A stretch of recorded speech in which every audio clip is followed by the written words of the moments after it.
ونستغفره ونؤمن به ونتوكل عليه ونعوذ بالله من شرور أنفسنا ومن سيئات أعمالنا من يهده الله فلا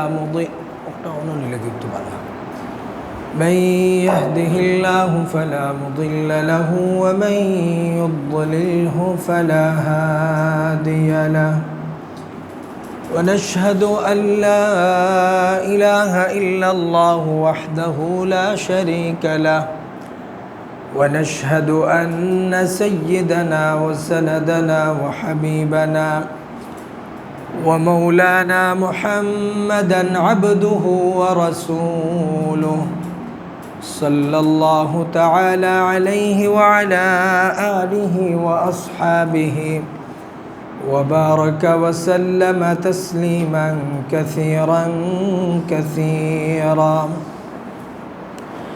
أما بعد فأعوذ بالله من الشيطان الرجيم. بسم الله الرحمن الرحيم. يا أيها الذين أوتوا الكتاب آمنوا بما نزلنا مصدقا لما معكم من قبل أن نطمس وجوها فنردها على أدبارها أو نلعنهم كما لعنا أصحاب السبت وكان أمر الله مفعولا. إن الله لا يغفر أن يشرك به ويغفر ما دون ذلك لمن يشاء ومن يشرك بالله فقد افترى إثما عظيما. ألم تر إلى الذين يزكون أنفسهم بل الله يزكي من يشاء ولا يظلمون فتيلا. انظر كيف يفترون على الله الكذب وكفى به إثما مبينا. بارك الله لنا ولكم في القرآن العظيم ونفعنا وإياكم بالآيات والذكر الحكيم. اللهم صل على سيدنا ومولانا محمد وعلى آله وأصحابه وبارك وسلم. أستغفر الله إن الله غفور رحيم. أستغفر الله الذي لا إله إلا هو الحي القيوم وأتوب إليه ولا حول ولا قوة إلا بالله العلي العظيم. আলহামদুলিল্লাহ, আল্লাহ রব্বুল আলমিনের মহান দরবারে আমরা অগণিত অসংখ্য শুকর আদায় করি। আল্লাহ রব্বুল আলমিন আমাদেরকে কোরআনুল কারীমের বরকতময় মজলিসে আবার একত্রিত হওয়ার সুযোগ দান করেছেন। আলহামদুলিল্লাহ আলহামদুলিল্লাহ। আল্লাহ রব্বুল আলমিনের অশেষ দয়া এবং মেহেরবানি আমরা কোরআনুল কারীমের সান্নিধ্যে বসতে পারতেছি। এই বসাকে আল্লাহ তাআলা যেন কবুল করেন, সুবহানাল্লাহ। এর ওসিলায় যেন আমাদের জিন্দগির সমস্ত কিছুকে আল্লাহ তাআলা সহজ করে দেন, সুবহানাল্লাহ। জিন্দগি কঠিন হয়ে গেলে মানুষ তার অনেক কিছু থাকে যেটা সে করতে পারতো, কিন্তু জিন্দগি কঠিন হয়ে গেলে এটা সে করতে পারে না। জিন্দগি কঠিন হয়ে গেলে অনেক যোগ্যতা থাকলেও মানুষ কাজ করতে পারে না। জিন্দগি কঠিন হয়ে গেলেও অনেক সুযোগ সুবিধা তার জীবনে থাকলেও এগুলোকে কাজে লাগাইতে পারে না। বুঝেন না এই কথাটা? এই জন্য জিন্দগি সহজ হওয়া এটা আল্লাহর পক্ষ থেকে একটা কি নিয়ামত। জিন্দগির সব কাজকর্ম কি হওয়া, সহজ হওয়া, এটা আল্লাহর পক্ষ থেকে একটা। আর জিন্দগি যদি কঠিন হয়ে যায় এটা আল্লাহর পক্ষ থেকে পরীক্ষা, এটা আল্লাহর পক্ষ থেকে কি পরীক্ষা। তো জিন্দগি সহজ হওয়ার জন্য দোয়া করতে হয়। কি করতে হয়?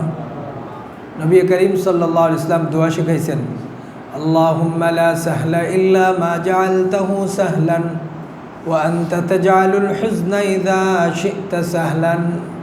নবী করিম সাল্লাল্লাহু আলাইহি ওয়াসাল্লাম এই দোয়া শিখাইছেন। আমরা কি দোয়া বলতে পারি? পারি না। এক লাইনও না, 1-1.5 লাইনের দোয়া। এখন চিন্তা করেন, আমাদের পুরা জীবন চলে যাচ্ছে, নবীজির শিখানো একটা লাইনের দোয়াও আমি যদি বলতে না পারি, তাইলে জীবনটাকে সুন্দর করব, সহজ করব কিসের মাধ্যমে? কি দিয়া হবে? কিভাবে হবে? শুধু বড় বড় কথা বলে তো লাভ নাই। নিজেকে পরিবর্তন করে নিজের জীবনকে সুন্দর করার জন্য নিজেকেই কি করতে হবে? উদ্যোগ নিতে হবে। আমার কাজ কি অন্য কেউ করে দেবে এসে? আমার কাজ তো আমাকেই করতে হবে। তো আমার পুরা জীবন, গোটা জীবন চলে যাচ্ছে, আমি নবীজির একটা দোয়াও শিখতে পারলাম না। আমাদের বাংলাদেশের কথা যদি আমি বলি, বাংলাদেশে দিন শিক্ষা করার উপায়, উপকরণ, ব্যবস্থা আপনারা বলেন তো কম না বেশি? বেশি না? বেশি। প্রত্যেকটা মসজিদ আছে, আলেম উলামা কাছাকাছি আসছেন, মাদ্রাসা আছে, না তো করবে না কেউ। কিন্তু আমাদের মুশকিল হলো আমরা যাই কতদিন। আমি আমার জীবনে ইমাম সাহেব, আলেম সাহেব, ওনার কাছে গেছি শুধুমাত্র দিন শিক্ষা করার জন্য। কয়বার গেছি বলতে পারবো? আমার জীবনে হয়তো আমি অসংখ্যবার হুজুরের কাছে গেছি মিলাদ পড়ানোর জন্য, খতম পড়ানোর জন্য, তাবিজ আনার জন্য। কিন্তু আলেম সাহেবের কাছে, হুজুরের কাছে, মাওলানা সাহেবের কাছে আমি গেছি দিন শিক্ষা করার জন্য। জীবনের 40, 50, 60 বছর যদি হয়ে যায়, একটু হিসাব করা দরকার তো, যে আমি কতদিন দিন শিক্ষার জন্য গেলাম। গেছি আমরা কোনো দিন? ওই ছোটোবেলা হয়তো মা বাবা জোর করে মক্তবে পাঠাইছিলেন, তখন কখনো গেছি না, এরকম গেছে। এখন কি করতেছি? এখন কি গেছি কোনো দিন দিন শিক্ষা করার জন্য? তো কী করি? সময় পাইলে কি করি? সময় পাইলে কি করি? মোবাইল টিপি। কি করি বলেন? মোবাইল টিপি। কি করি? এ আছে তো, এই দেখছেন বাঁচতেছে, ভুলে গেছি এটারে আজকে করতে, কি বলে এটারে সাইলেন্ট করতে ভুলে গেছি। সময় পাইলে মোবাইল টিপি, ক্যারাম বোর্ড খেলি, এই চার দোকানে বসে বসে চা বিড়ি এগুলি চলে। তো এই আমাদের জীবনের চক্র, এই চক্রের ভিতরে আমরা আটকে আছি। এই চক্রটাই চলতেছে পুরা জীবন জুড়ে। অর্থাৎ অহেতুক জীবনটাকে, সময়টাকে খরচ করতেছি। যে সময়কে খরচ করতেছি, ওই সময় খরচ করার বিনিময়ে কি হাসিল করলাম, এটার কোনো হিসাব আমার জীবনে নাই। সময়কে যদি আপনি টাকা মনে করেন, টাকা খরচ করলে কিছু একটা তো মানুষ হাসিল করে। তো সময় যদি আপনি খরচ করেন, এই সময় থেকে কি হাসিল করলেন, এটা তো বিষয় আছিল। তো যাই হোক, আমাদের জীবনে অনেক সময় আমরা খরচ করছি, কোনো কিছু শিখতে পারতেছি না, কোনো কিছু হাসিল করতে পারতেছি না। সপ্তাহে কোরআনুল কারীমের এই মজলিসে আমরা বসি, অল্প কিছু হইলেও একটা জিনিস যদি, একটা দোয়া যদি, যেমন আজকের মজলিসে যদি একটা দোয়া শিখি, আজকের মজলিসে যেটা বললাম জীবন সহজ করার দোয়া, জীবন সহজ করার দোয়া, জীবন সহজ করার দোয়া যদি আমি এই মজলিসে শিখি, আর এই এক সপ্তাহ যদি টানা এই দোয়াটা পড়তে থাকি, আমাকে বলেন এই দোয়া কি আমার আর ভুলার কোনো উপায় আছে?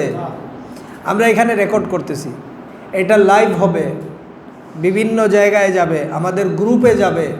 আপনারা যদি এই দোয়া এখানে আমরা যেটা শিখায় দিব, যে সূরা আপনাকে মস্ক করায় দেব, এটা যদি আপনি পরে ভুলেও যান, তাহলে এই ভিডিও দেখে আপনি আবার এটা কি করতে পারবেন? স্মরণ করতে পারবেন। পারবেন না ইনশাআল্লাহ? তাইলে এই মজলিসটা আমাদের শিক্ষা অর্জন করার একটা মজলিস। বলেন সবাই, এই মজলিস কিসের মজলিস? শিক্ষা অর্জন করার একটা মজলিস। পুরা সপ্তাহ তো ব্যবসা বাণিজ্য, চাকরি বাকরি এগুলো নিয়ে সময় কাটাইলাম। সপ্তাহে শুক্রবারে আধা ঘন্টার এই মজলিসে, 40 মিনিটের এই মজলিসকে আমার জন্য খুব বেশি কিছু, আমার আখেরাত, আমার দুনিয়া, আমার সব কিছু সুন্দর করবার জন্য, আমি দিন শিক্ষা করার জন্য কিছু সময় ব্যয় করব, এটা তো আমারই লাভ। আমাদের এখানে আমাদের হোয়াটসঅ্যাপ গ্রুপ আছে, তাফসিরুল কোরআনের হোয়াটসঅ্যাপ কি আছে, গ্রুপ আছে। এই গ্রুপে আপনারা যুক্ত থাকবেন, তাইলে কোন সপ্তাহে কি হইতেছে, কোন সপ্তাহে কে আসবেন, কে আলোচনা করবেন, সমস্ত বিষয়গুলো আপনি জানতে পারবেন। কোনো সপ্তাহে যদি কোনো কারণে তাফসির বন্ধ থাকে, এটাও আপনি কি করতে পারবেন? জানতে পারবেন। এখানে আমাদের বোর্ডে, নোটিশ বোর্ডে লাগানো স্ক্যান আছে, ওখানে টিপা দিলে আপনারা এই যে আমাদের সাথী ভাইয়েরা আছে তাদেরকে জিজ্ঞেস করলে তারা আপনাদেরকে হোয়াটসঅ্যাপ গ্রুপে যুক্ত করে দেবে ইনশাআল্লাহ। তো যেটা দিয়ে শুরু করলাম যে দোয়া, এই দোয়া আমার সাথে সবাই একবার বলেন, পরে যাওয়ার আগে আবার আমরা এটা বলবো। এখন সবাই আমার সাথে একবার বলবেন, আর যাওয়ার আগে আবার আমরা কি করব এটা বলবো ইনশাআল্লাহ। পারবো তো ইনশাআল্লাহ? তাহলে সবাই আমার সাথে একবার আমরা বলবো, আল্লাহুম্মা লা সাহলা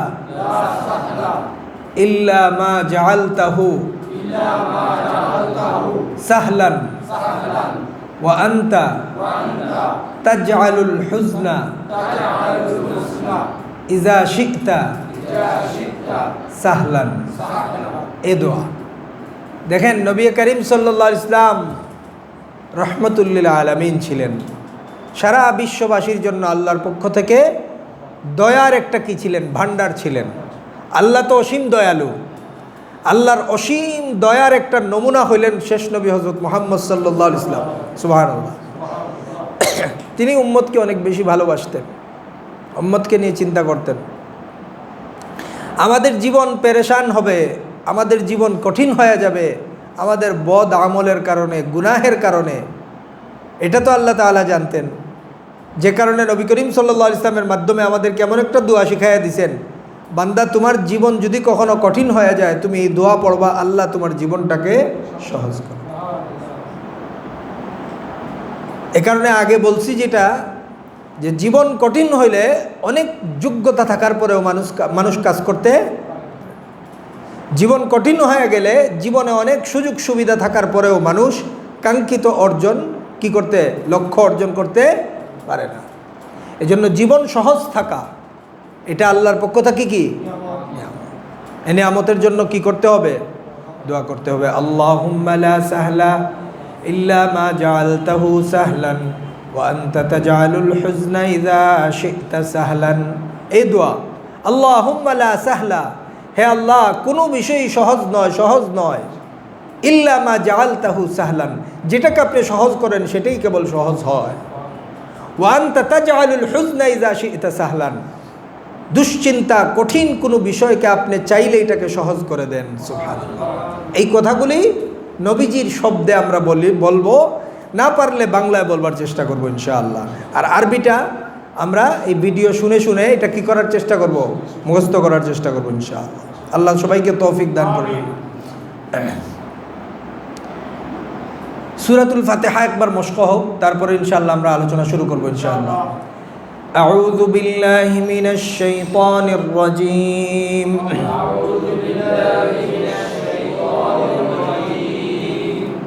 বিসমিল্লাহির রহমানির রহিম। আলহামদুলিল্লাহি রাব্বিল আলামিন।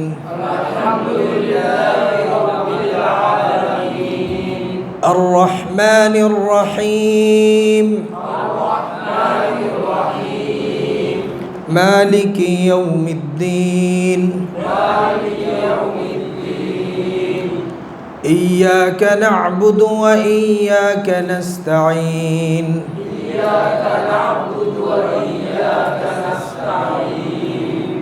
اهدنا الصراط المستقيم. صراط الذين أنعمت عليهم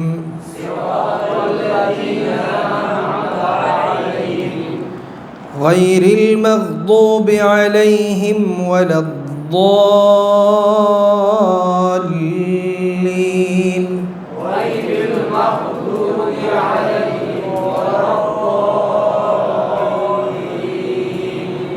آمين.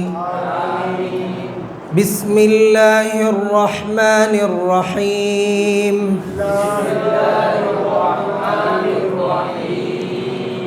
قل أعوذ برب الفلق.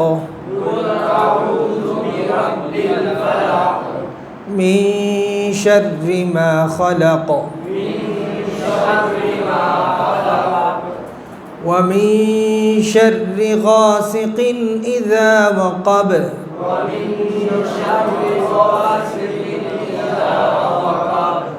ومن شر النفاثات في العقد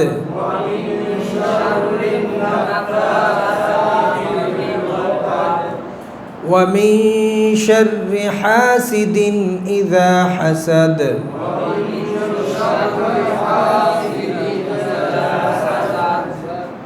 সূরা নাস এবং সূরা ফালাককে মুআউযিজাতাইন বলে, মানে এই দুই সূরা আশ্রয়, আল্লাহ তাআলার কাছে এই দুই সূরার মাধ্যমে আশ্রয় গ্রহণ করা হয়, আশ্রয় গ্রহণকারী সূরা। বুঝতে পারছেন? আমাদের জীবনটাকে যেটা বললাম, জীবনটাকে কঠিন করবার জন্য অনেক রকম প্রচেষ্টা শয়তান দিনরাত করতে থাকে। শয়তানের এরকম বহু রকম ষড়যন্ত্র এবং শয়তানি থেকে বাঁচার জন্য আল্লাহর কাছে এই সূরাগুলো পড়ে কি করতে হয়? আশ্রয় চাইতে হয়। এই সূরাগুলোর তরজমা দেখবেন, কোরআনুল কারীম খুলে সূরা নাস, সূরা ফালাক পড়বেন বাংলা, আল্লাহ তাআলা কি বলতেছেন এটা পড়ে এই সূরাগুলো দেখে দেখে পড়বেন, সকাল সন্ধ্যা পড়বেন। এই সূরাগুলো মুসলমানদের জন্য আল্লাহর পক্ষ থেকে অনেক বড় একটা অস্ত্র শয়তানের মোকাবেলায়। কয়জন মুসলমান আছি আমরা এগুলি পড়ি, নিজেদের আমলের ভিতরে আনি? ইসলাম আপনাকে আমল করতে বলে, ইসলাম আপনাকে কি করতে বলে?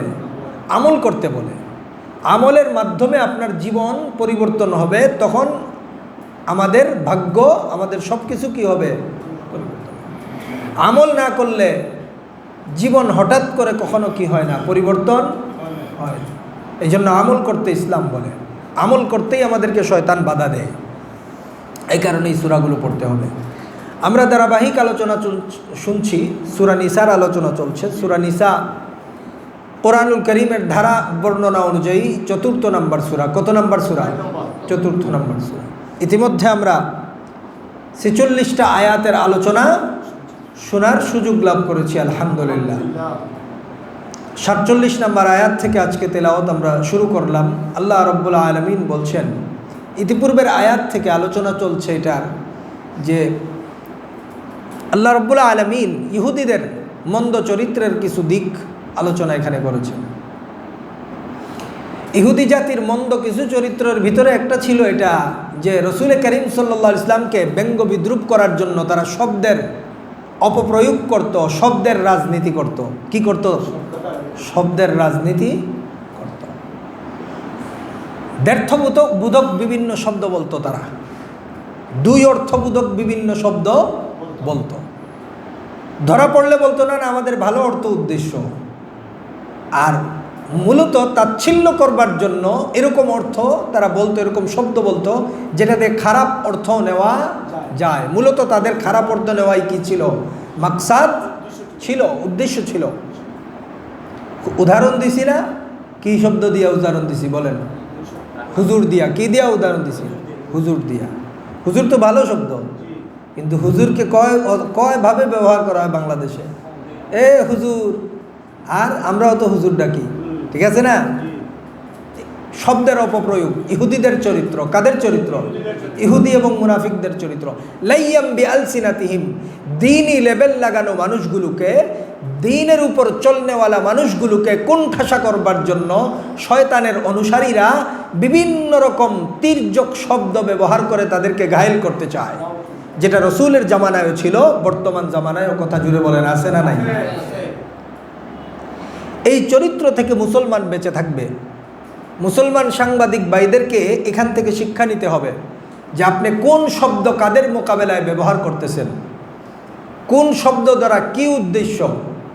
শেখ হাসিনাকে অনেকে খুনি বলতে সাংবাদিকরা চায় না, কিন্তু এই মহিলা কত নিকৃষ্ট খুনি ছিল এটা বাংলাদেশের মানুষ, 16 কোটি মানুষ সবাই এটা জানে। পৃথিবীর ইতিহাসে এত নিকৃষ্ট মানুষ ছিল বলে আমাদের জানা নাই, এতটা নিকৃষ্ট ছিল। ওর মন্দ চরিত্রের দিকগুলো বাংলাদেশের মানুষের কাছে এখনও 90% অপ্রকাশিত। যেগুলো প্রকাশিত হয়েছে এটা 10%।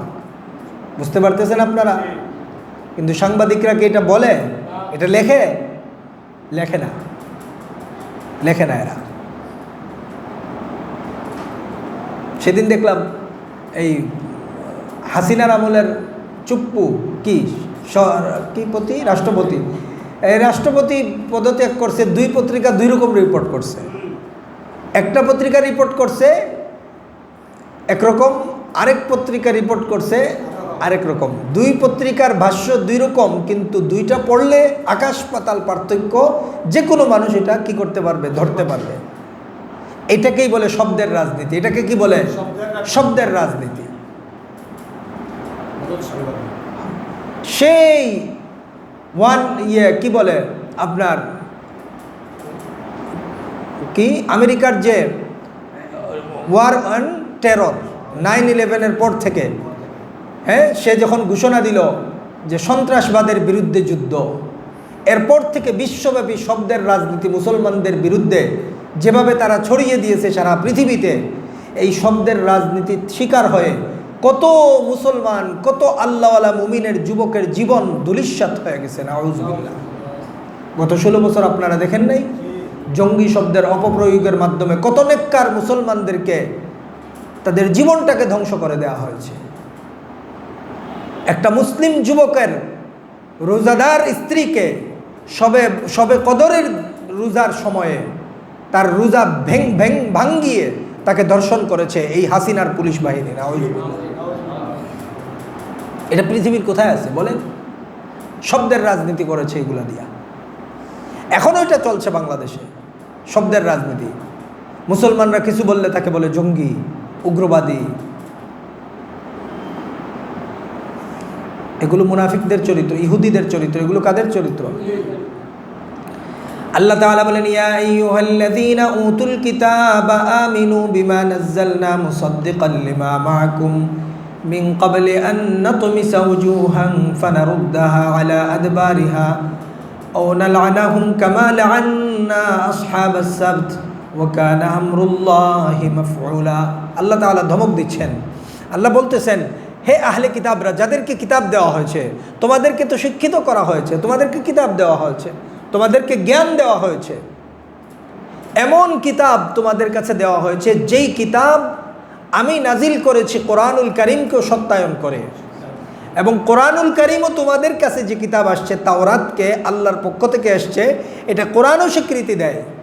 তোমরা তাওরাত পড়লা, তারপরেও শেষ নবী মুহাম্মদুর রাসূলুল্লাহ সাল্লাল্লাহু আলাইহি ওয়াসাল্লামের উপর ঈমান আনো না, কোরআনের উপর ঈমান আনো না। কেন? তোমরা মুসা নবীর উত্তরসূরি হইলে শেষ নবীকে তো মানার কথা।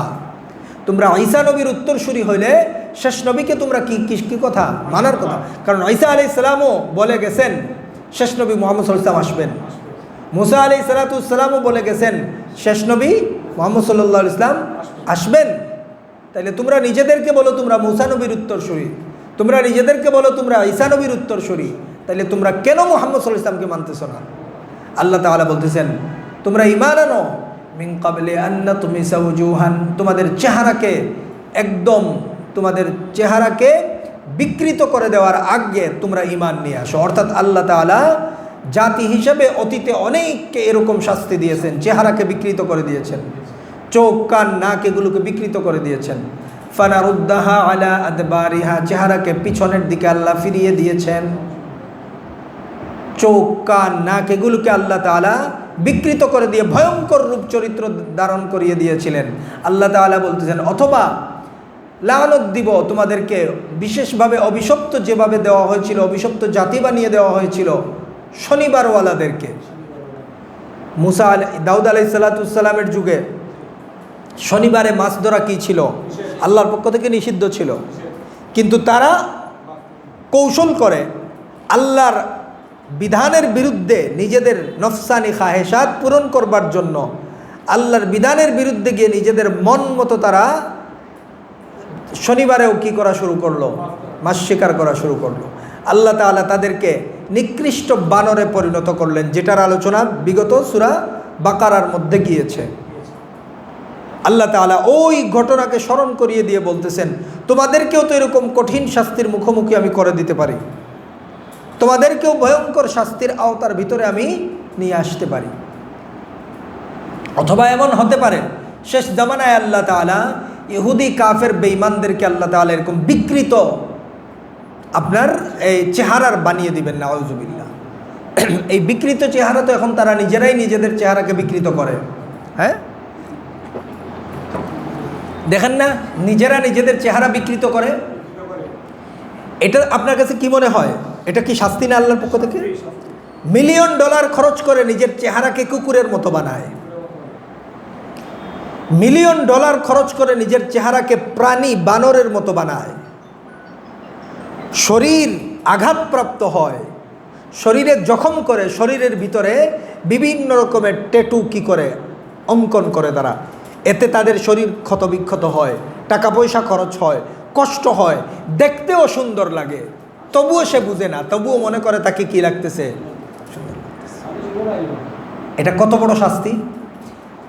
একজন মানুষ বিকৃত চরিত্র, বিকৃত রুচি, বিকৃত চেহারা হইলে বুঝতে পারে যে আমার এটা খারাপ অবস্থা। আর আরেকজন বিকৃত চরিত্র, বিকৃত রুচি, বিকৃত চেহারা হয়েছে, বুঝতেই পারতেছে না, সে মনে করতেছে আমাকে কি লাগতেছে, খুব ভালো লাগতেছে। এটা কত বড় মানে আল্লাহর পক্ষ থেকে আযাব। অর্থাৎ তার বিবেক বুদ্ধি কি হয়ে গেছে, ওইটার দিকেও ইঙ্গিত হতে পারে। তোমরা ঈমান আনো, মুমিন না হইলে তোমার চরিত্র বিকৃত হবে, বুঝবা না। মুমিন না হইলে তোমার চেহারা বিকৃত হবে, তুমি বুঝবা না। মুমিন না হইলে তোমার অভ্যাস রুচি বিকৃত হবে, তুমি বুঝবা না। নাউযুবিল্লাহ। রুচি বিকৃত না হইলে পৃথিবীতে এমন কোনো পাশবিকতা নাই যেটা তারা করে না। অ্যাবস্টিন ফাইল দুনিয়াতে উন্মুক্ত হয়েছে, আপনারা দেখেন না এটা? রুচি বিকৃত না হইলে ছোট বাচ্চা শিশুকে জবাই করে এটার মাংস কেউ খায়?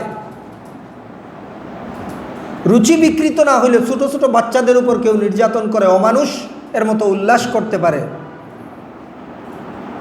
হাসিনার আমলে দেখেন নাই, এ নাকি কি বলে জিয়াউল কি আহসান, এই ডিজিএফআই এর দায়িত্বশীল ছিল, এ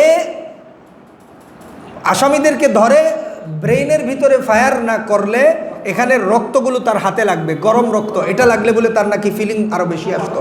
নাউযুবিল্লাহ। সে আনন্দ পাইতো। কত বড় বিকৃত রুচির মানুষ ছিল এরা। সে কি বুঝতেছে এটা কত বড় বিকৃত রুচির চরিত্র? মানব সভ্যতার সকল ইতিহাসকে এরা কলঙ্কিত করেছে। নাউযুবিল্লাহ। কিন্তু বুঝতে পারে নাই। এখনো কোনো অনুশোচনা আছে এই দলটার ভিতরে? এখনো এরা মানুষের সামনে ঘুরে ফিরে চলে ফিরে খায়। আল্লাহ তাআলা বলতেছেন ঈমান নিয়ে আসো, না হলে তোমার সব কিছু বিকৃত হবে, তুমি বুঝতে পারবে না। আল্লাহ তাআলা বলেন ইন্নাল্লাহা লা ইয়াগফিরু আন ইউশরাকা বিহি ওয়া ইয়াগফিরু মা দুনা যালিকা লিমান ইয়াশা। আল্লাহ তাআলা কখনো শিরক গুনাহকে ক্ষমা করেন না। আল্লাহ তাআলা শিরকের গুনাহকে কি করবেন না, ক্ষমা করবেন না। ওয়া ইয়াগফিরু মা দুনা যালিকা লিমান ইয়াশা। শিরকের বাইরে অন্যান্য কবিরা গুনাহ যদি কারো থাকে, আল্লাহ চাইলে এটা কি করে দিবেন, মাফ করে দিবেন। কন্ডিশন একটাই, আল্লাহর কাছে ক্ষমা পাওয়ার জন্য ঈমান থাকতে হবে। কি থাকতে হবে? ঈমান থাকতে হবে। এই কারণে ঈমানের দাম সবচেয়ে বেশি। এই ঈমানের ক্ষেত্রে কেউ যদি ত্রুটি বিচ্যুতি করে 1%ও, আল্লাহ তাআলা তার ঈমানকে কবুল করবেন না। এই জন্য ঈমান গুরুত্বপূর্ণ। আমাদের আলোচনা যারা নিয়মিত শুনেন তারা আপনারা জানেন ঈমান ভঙ্গের কারণ মোটামুটি কয়টা? 10টা। মোটামুটি, মোটা দাগে ঈমান ভঙ্গের কারণ কয়টা? কেউ একজন বলতে পারবেন এখানে ঈমান ভঙ্গের কারণ মনে আছে? বলেন, একটা একটা করে বলেন। ঈমান ভঙ্গের কারণ কি? আল্লাহ রাব্বুল আলামিনের সাথে কাউকে শরীক করা, আল্লাহ এবং তার বান্দার মাঝখানে কোনো অংশ মাধ্যম সাব্যস্ত করা।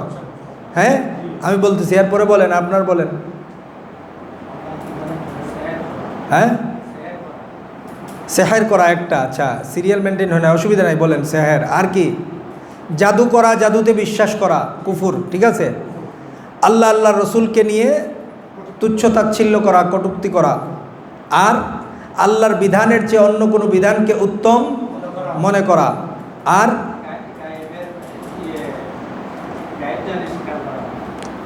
ওই তো আল্লাহ রাব্বুল আলামিনের কোনো গুণ অন্য কারো জন্য সাব্যস্ত করা, এটা শিরিক। এটা কি? শিরিক। শিরিকের কারণে ঈমান যায়, কুফুরির কারণে ঈমান যায়, নেফাকির কারণে ঈমান যায়। বুঝাইতে পারলাম? শিরিকের কারণে ঈমান যায়, কুফুরের কারণে ইমান যায়, নেফাকের কারণে।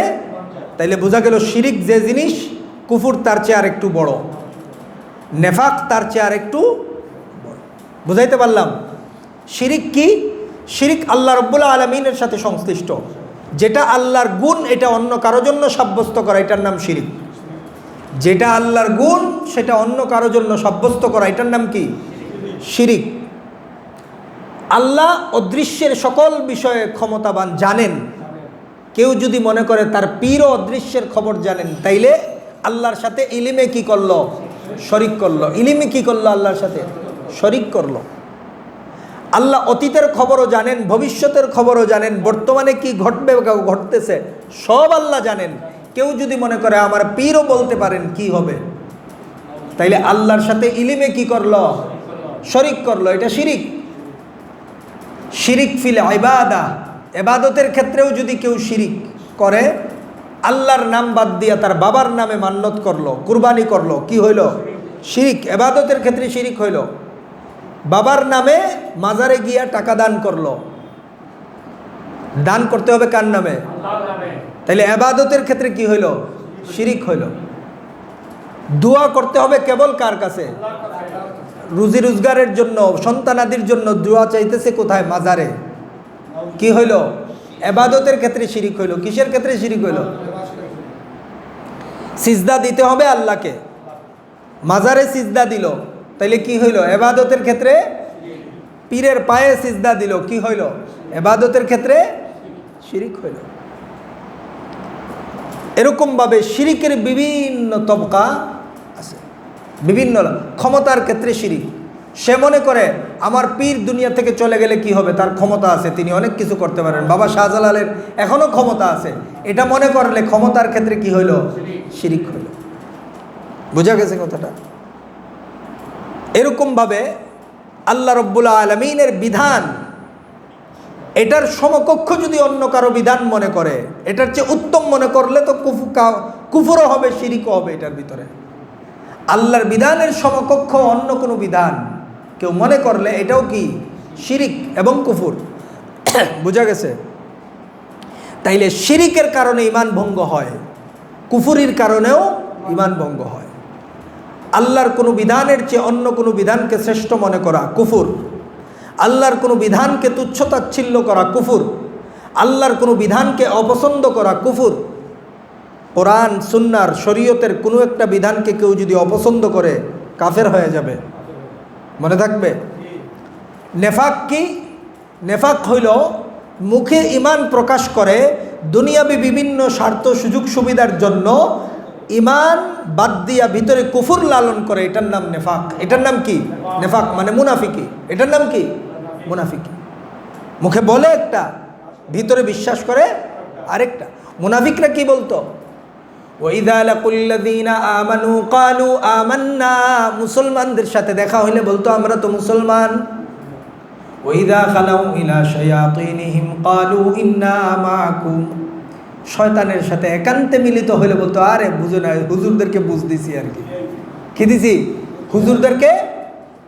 দেখেন নাই, হুজুরদেরকে বুঝ দেয়, হুজুরদেরকে বলে একটা, আবার মন্দিরে যায়, মন্দিরে যায় বলে আসি, চিন্তা করো না। আপনি রথও দেখবেন, কলাও খাইবেন, আবার মসজিদেও যাইবেন। ইসলাম ফাইজলামি। ইসলাম কি? বাজারের মোয়া পাইছেন, টাকা দিয়ে কিনলাম মোয়া, খায়া ফেললাম, হয়ে গেল। অত সস্তা না তো। আপনার রাজনৈতিক চতুরতার কারণে আপনি মুসলমানদেরকে ধোঁকা দিয়ে মসজিদে যাচ্ছেন, আবার আল্লাহ রাব্বুল আলামিনকে ধোঁকা দিয়ে রথের রশি টানতেছেন, আর বলতেছেন সার্বজনীন উৎসব, মুসলমানদের জন্য পূজার উৎসব সার্বজনীন হয় কি করে? এরকম গর্দভ নালায়েকদেরকে আমরা আমাদের রাজনৈতিক নেতা বানিয়ে রাখছি। নাউযুবিল্লাহ। বুঝতে পারতেছেন কথাটা আপনারা? আল্লাহ রাব্বুল আলামিন বলতেছেন আল্লাহ শিরিকের গুনাহ কখনো কি করেন না? ক্ষমা করেন না। কবরে যাইতে হবে, ইমানদার হয়ে যাইতে হবে। সারা জীবন শিরিকের উপরে ছিল, কুফরির উপরে ছিল।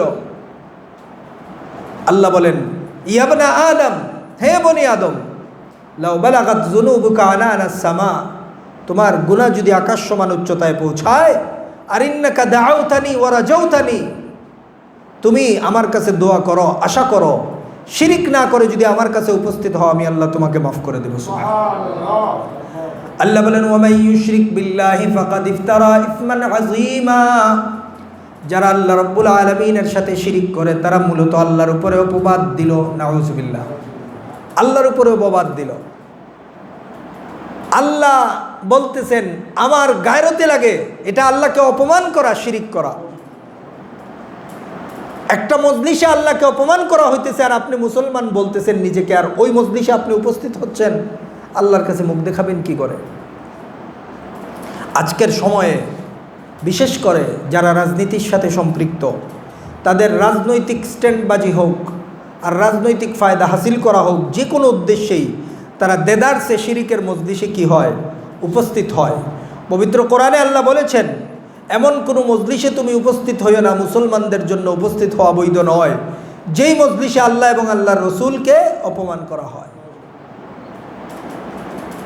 এজন্য কোনো মুসলমানের জন্য এটা বৈধ নয়। আলাম তারা ইলাল্লাযীনা ইউযাক্কুনা আনফুসাহুম বালিল্লাহু ইউযাক্কি মান ইয়াশাউ ওয়া লা ইউযলামুনা ফাতিলা। আল্লাহ তাআলা মুহাম্মাদুর রাসূলুল্লাহ সাল্লাল্লাহু আলাইহি ওয়াসাল্লামকে বলেন, নবীজি আপনি কি দেখেন নাই তাদেরকে? তারা নিজেদের বড় আত্মপ্রশংসা করে, তারা নিজেদেরকে বড় ভালো বলে, তারা নিজেরা নিজেদেরকে কি বলে? বড় ভালো বলে। ইহুদিরা তারা নিজেদের প্রশংসা নিজেরাই করত, আমরা এটা, আমরা সেইটা, আমরা এরকম, কিন্তু তাদের কাজকর্ম অত্যন্ত মন্দ ছিল। এই জন্য ইসলাম কখনো আত্মপ্রশংসা পছন্দ করে না। নিজের প্রশংসা, নিজেকে খুব ভালো বলা ইসলাম, নিজেকে পবিত্র বলে ঘোষণা দেওয়া ইসলাম কি করে না এটা। অনেকে বলে আমি নামাজ না পড়লে কি হবে, আমি লোক ভালো, আমি মানুষ ভালো, আমি চোর না। আর হাদিসে কি বলা আছে? যে নামাজ চুরি করে সে সবচেয়ে বড় চোর, যে নামাজ পড়ে না সে মোটেও কি না, ভালো মানুষ না। সে নিজেকে খুব ভালো বলে, এলাকায় গর্ব করে বলে, কিন্তু এক ওয়াক্ত নামাজ পড়ে না, এক ওয়াক্ত কি পড়ে না, তো এ ভালো কেমনে? এক মন্ত্রী ছিল হাসিনার আমলে, ঘুরে ফিরে ওদেরকে উদাহরণ দিতে হয়, কারণ গত 16 বছরে এটা যারা করছে, কোরআন পড়লে এদের উদাহরণ সামনেই আসে। মুনাফিকের উদাহরণ, কাফিরের উদাহরণ, ইহুদির উদাহরণ, নাসারার উদাহরণ, সব উদাহরণ এদের সাথে যায়। কি নিকৃষ্ট একটা দল। দোয়া করতেছে, বলতেছে আপনারা হুজুররা যখন দোয়া করেন আমি আমিন বলতে পারি না। কেন আমিন বলতে পারে না সে? ওই কাদের সিদ্দিকির ভাই আব্দুল লতিফ সিদ্দিকি বলতেছে আমি কি বলতে পারি না, আমিন বলতে পারি না। কেন বলতেছে? এটা উদাহরণটা কেন দিচ্ছি? এই টেন্ডেন্সি সমাজে সে তো বলে ফেলছে, অনেকে আছে বলে না, এই টেন্ডেন্সি আছে কিন্তু, এই জন্য এটা বলতেছি। সে বলতেছে আমি আমিন বলতে পারি না, আপনারা হুজুররা এক মাহফিলে উপস্থিত হয়ে বলতেছে আমি আমিন বলতে পারি না আপনারা বললে। কেন?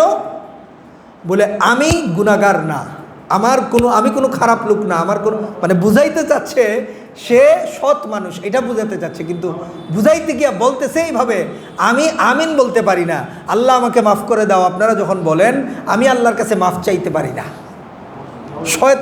শয়তানও তো এরকম বলে নাই আল্লাহর সামনে। আদম আলাইহিস ইসলামকে সিজদা করার যখন কথা আল্লাহ বললেন শয়তানকে, সেও তো এরকম বলছে, সেও তো একটু ঘুরায় পেঁচায়া যুক্তি দিয়ে আল্লাহকে বুঝায়া বলছে।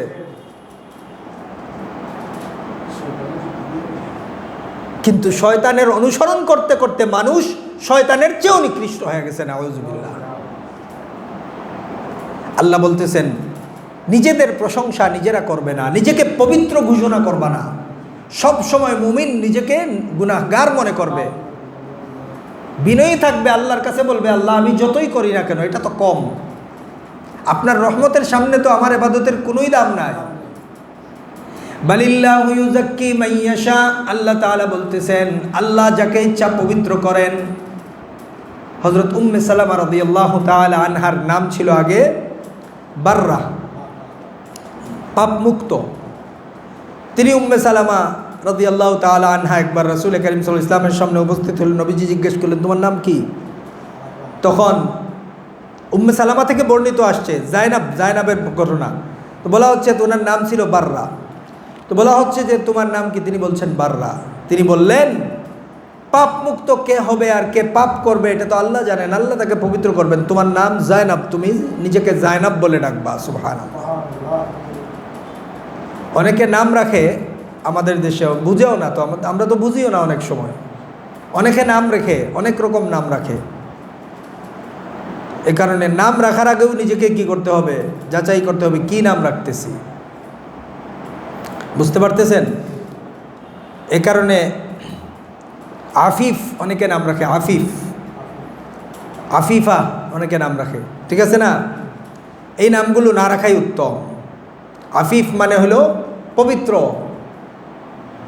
আবার অনেকে নাম রাখে মাহিন, মাহিন মানে নিকৃষ্ট। কি বুঝে কি বুঝে না নাম রাখে ফেলছে। অনেকে মাহিন নাম রাখে, মাহিন মানে নিকৃষ্ট। ছোটো বাচ্চার নাম, আমার প্রতিষ্ঠানে পড়ে, আমাদের এখানে স্কুল সেকশনে পড়ে বাচ্চা নাম রাখছে মাহিন। নাম পরিবর্তন করে দিছি আমরা। রাসূলুল্লাহ সাল্লাল্লাহু আলাইহি ওয়াসাল্লামের সুন্নত এটা, কারো নাম এরকম দেখলে তিনি কি করতেন, এটা পরিবর্তন করে দিতেন। আমরা নাম পরিবর্তন করে মুআজ রেখে দিছি। বুঝতে পারতেছেন? তো নাম রাখার ক্ষেত্রেও সতর্ক থাকতে হবে। এই আয়াতের তাফসিরে মারিফুল কোরআনে এইটা আসছে যে হাদিসে জায়নাবের নাম ছিল বাররা, রাসূলুল্লাহ সাল্লাল্লাহু আলাইহি ওয়াসাল্লাম পরিবর্তন করে দিয়েছেন জায়নাব। বুঝতে পারতেছেন? আল্লাহ তাআলা বলেন ওয়ালা ইউযলামুনা ফাতিলা, আল্লাহ তাআলা কারো উপর সরিষার দানা পরিমাণ, ফাতিলা খেজুরের বিচি দেখছেন, খেজুরের বিচির মাঝখানে একটা এরকম সুতার মতো থাকে, ওই সুতা পরিমাণ আল্লাহ কারো উপর কি করবেন না, জুলুম করবেন না। যে যা করবে আল্লাহ তাকে সেটা পাওনা বুঝায় দিবেন। উনজুর কাইফা ইফতারুনা আলাল্লাহিল কাযিবা ওয়া কাফা বিহি ইসমান মুবিনা। আল্লাহ তাআলা বলেন আপনি দেখেন তাদের দিকে তাকিয়ে, কাফেরদের দিকে, তারা কিভাবে আল্লাহ রাব্বুল আলামিনের উপর অপবাদ দেয়, মিথ্যা কথা বলে। যেটা আল্লাহ বলেন নাই সেটা তারা বলে, যেটা আল্লাহর শানে বলা উচিত নয় এটা তারা বলে। ওয়া কাফা বিহি ইসমান মুবিনা, তাদের প্রকাশ্য গুনাহগুলো তাদের শাস্তির জন্য যথেষ্ট। তারা যে অপরাধ করে এই অপরাধ তাদের শাস্তি পাওয়ার জন্য কি যথেষ্ট।